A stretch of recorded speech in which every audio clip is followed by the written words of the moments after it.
ओम शांति। आज 12 मई 2025 बाप दादा के मधुर महावाक्य। बाबा कहते, मीठे बच्चे, धंधा आदि करते भी सदा अपनी गॉडली स्टूडेंट लाइफ और स्टडी याद रखो। स्वयं भगवान हमको पढ़ाते हैं, इस नशे में रहो। प्रश्न है, जिन बच्चों को ज्ञान अमृत हजम करना आता है, उनकी निशानी क्या होगी? उत्तर है, उन्हें सदा रूहानी नशा चढ़ा रहेगा और उस नशे के आधार पर सबका कल्याण करते रहेंगे। कल्याण करने के सिवाय दूसरी कोई बात करना भी उन्हें अच्छा नहीं लगेगा। कांटों को फूल बनाने की ही सेवा में बिजी रहेंगे। ओम शांति। अब तुम बच्चे यहाँ बैठे हो और यह भी जानते हो कि अभी हम पाठधारी हैं। 84 जन्मों का चक्र पूरा किया। ये तुम बच्चों की स्मृति में आना चाहिए। जानते हो कि बाबा आया हुआ है हमको फिर से राज्य प्राप्त कराने व तमो प्रधान से सतो प्रधान बनाने। यह बातें तुम्हें सिवाय बाप के और कोई नहीं समझाएंगे।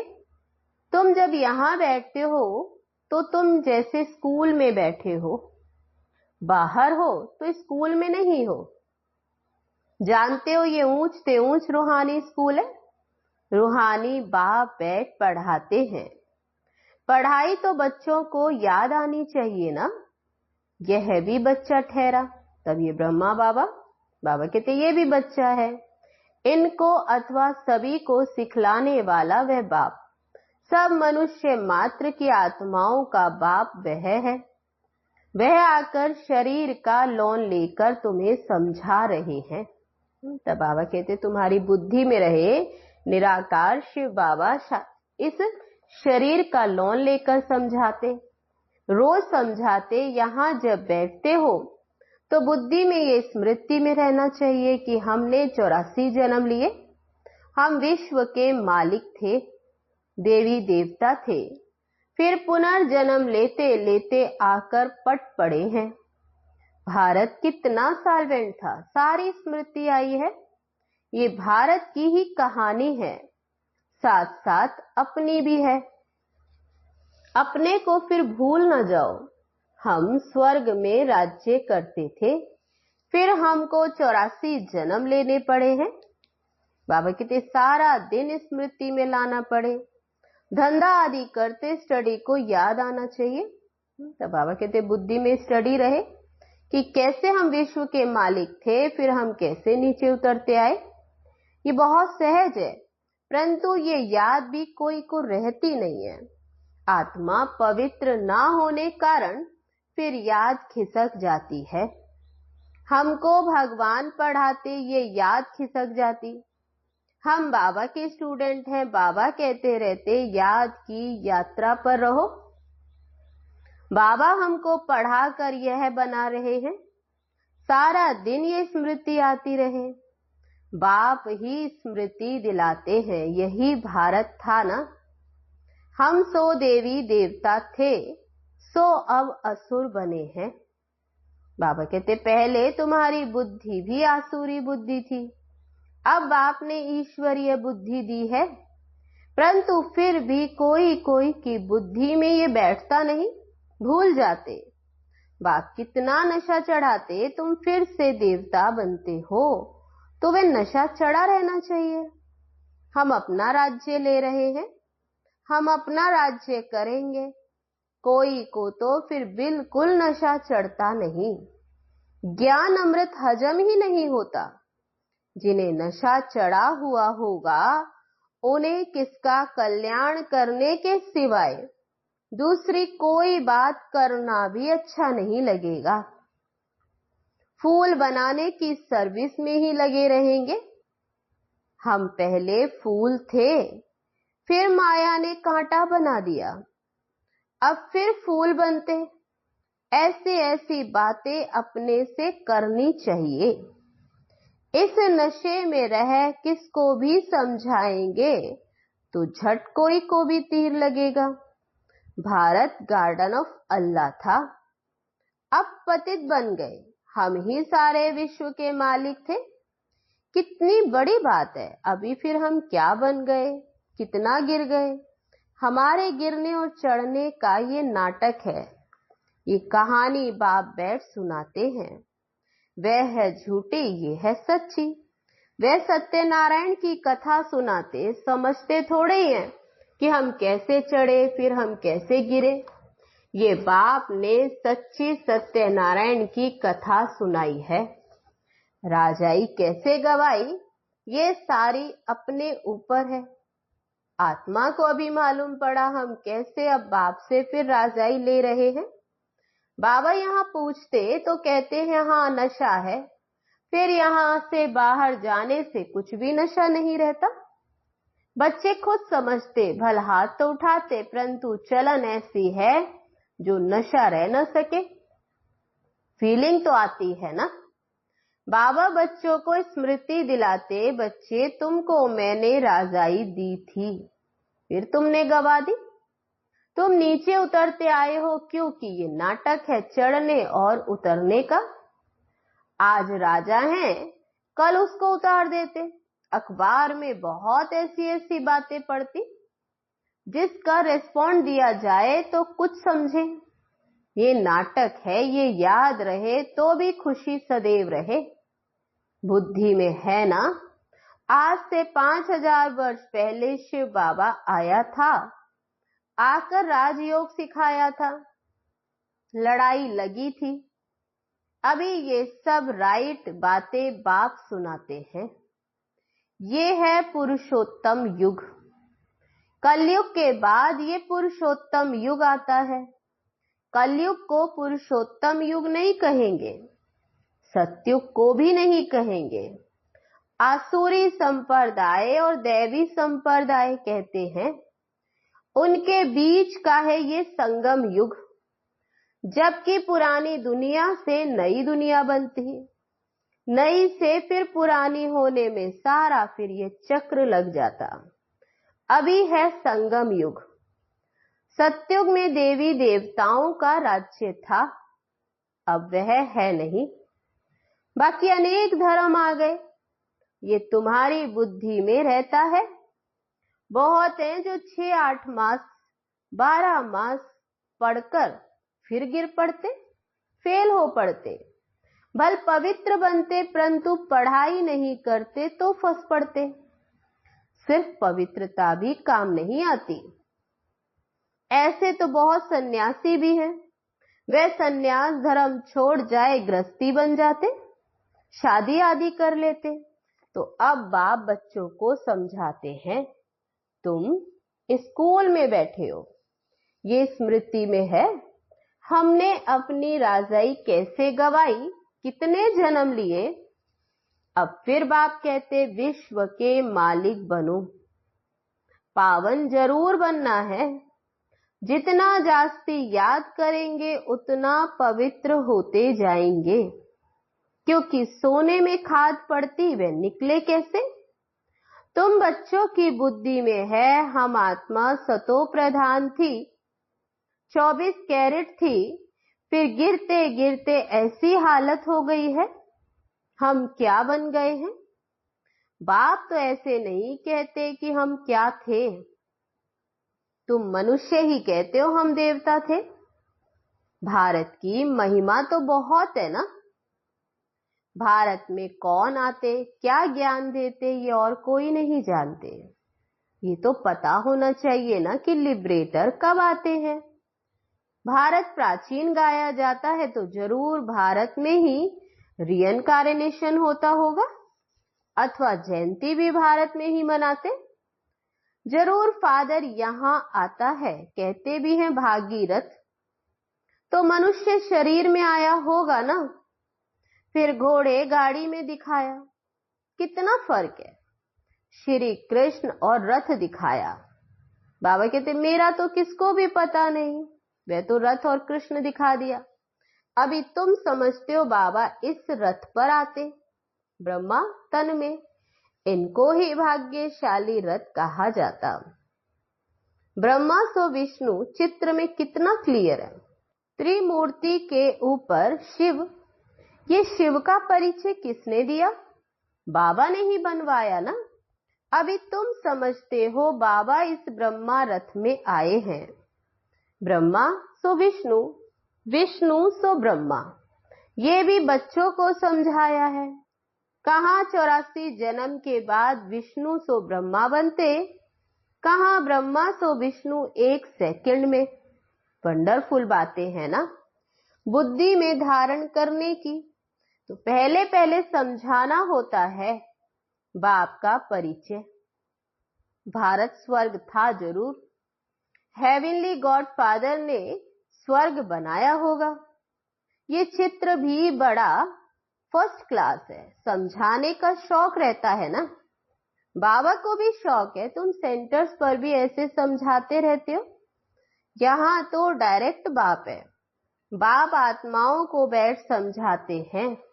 आत्माओं के समझाने और बाप के समझाने में फर्क तो जरूर रहता है, इसलिए यहाँ सन्मुख आते हैं सुनने के लिए।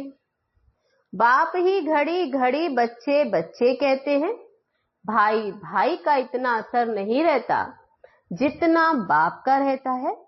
यहाँ भी तुम बाप के सन्मुख बैठे हो। आत्माएं और परमात्मा मिलते हैं तो इसको मेला कहा जाता। बाप सन्मुख बैठ समझाते हैं तो बहुत नशा चढ़ता है। समझते हैं बेहद का बाप कहते हैं, हम उनका नहीं मानेंगे। बाप कहते हैं हमने तुमको स्वर्ग में भेजा था, फिर तुम 84 जन्म लेते लेते पतित बने हो, फिर तुम पावन नहीं बनेंगे। आत्माओं को कहते हैं।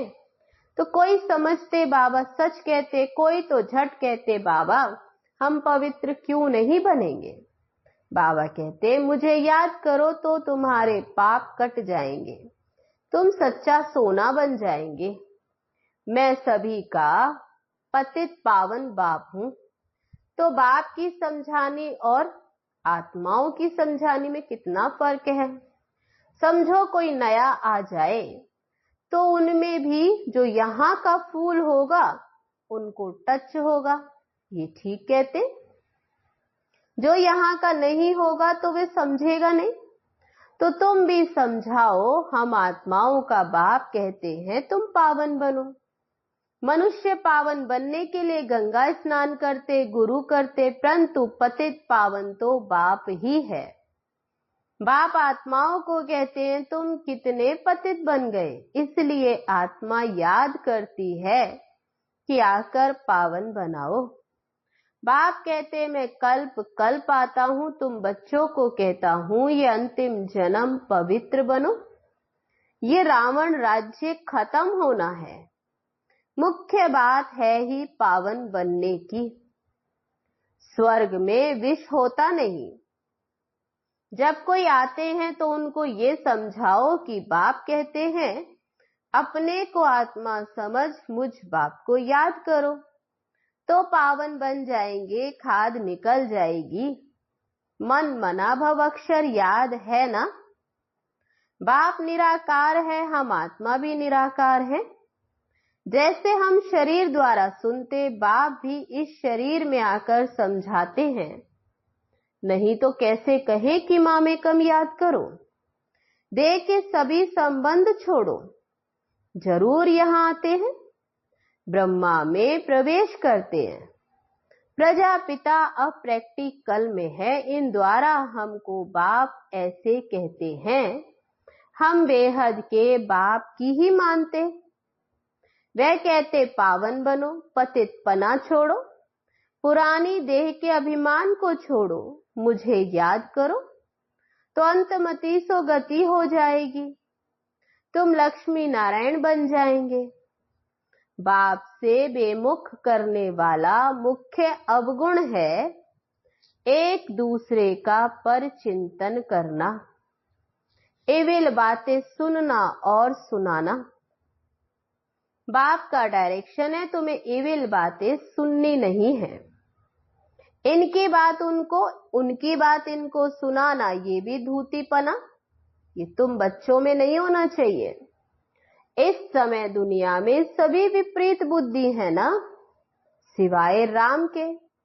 दूसरी कोई बात सुनना उसको धूतीपना कहा जाता।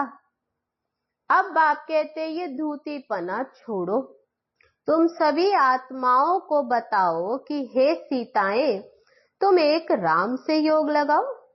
तुम हो मैसेंजर, ये मैसेज दो कि बाप ने कहा है मुझे याद करो, बस। इस बात के सिवाय बाकी सब है धूतीपना। बाप सब बच्चों को कहते हैं धूतीपना छोड़ दो। सब सीताओं को एक राम से योग जुड़वाओ, सभी आत्माओं का योग एक शिव बाबा से जुड़वाओ, तुम्हारा धंधा ही है।